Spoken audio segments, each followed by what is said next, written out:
Different ranks take different leadership styles. Hey, I am Chuck the Bureaucrat, and today what I'm going to do is lay out some observations that are really the product of questions I got from some junior NCOs about how to get ready for higher and higher levels of responsibility, and feedback from some senior NCOs about how that process really works.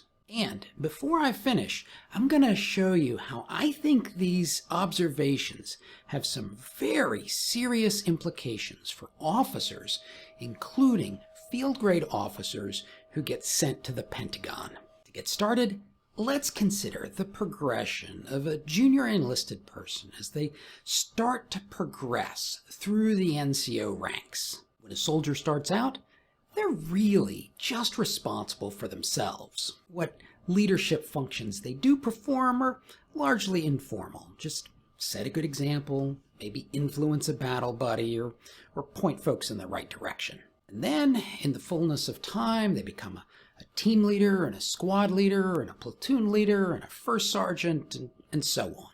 This progression, it's so routine and so predictable that it hardly draws attention from anybody. But it has some serious implications for you professionally. First, notice that as someone rises through the ranks, they get further and further away from the soldier.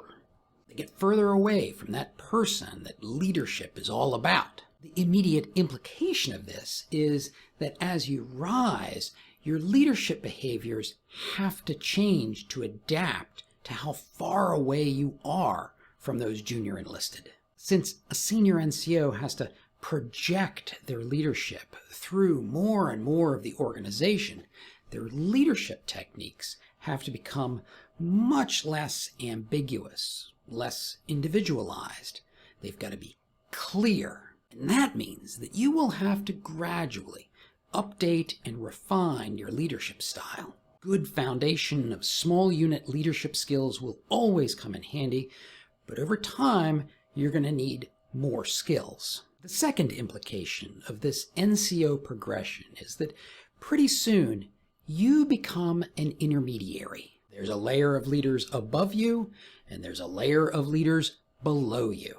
And the value that you contribute to your organization starts to be more and more about how well you can move information and resources from that higher level of leadership down to the lower level of leadership. Now, I don't want to ruin your day, but certainly by the time you become a platoon sergeant, you have become one of us bureaucrats.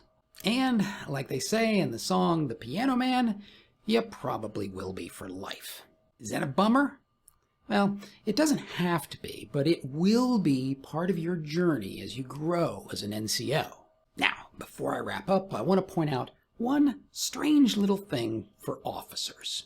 Officers, in general, do not follow this process of progressively rising into higher and higher levels of leadership. They kind of get jerked around different organizational levels. One day they're like a platoon leader with 40 folks and a platoon sergeant and a whole layer of squad leaders. And then they're the battalion S4 with, maybe a sergeant first class and a couple of clerks.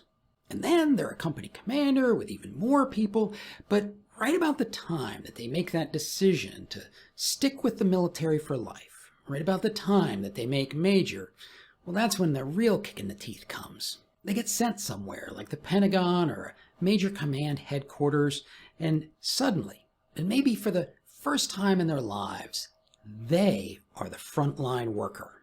I have seen some incredibly talented officers who got out of the Army because they had such a crisis of identity over this phase of their military career. So as you work on your own professional development as a leader, be mindful of these different layers and how they influence how you have to act as a leader.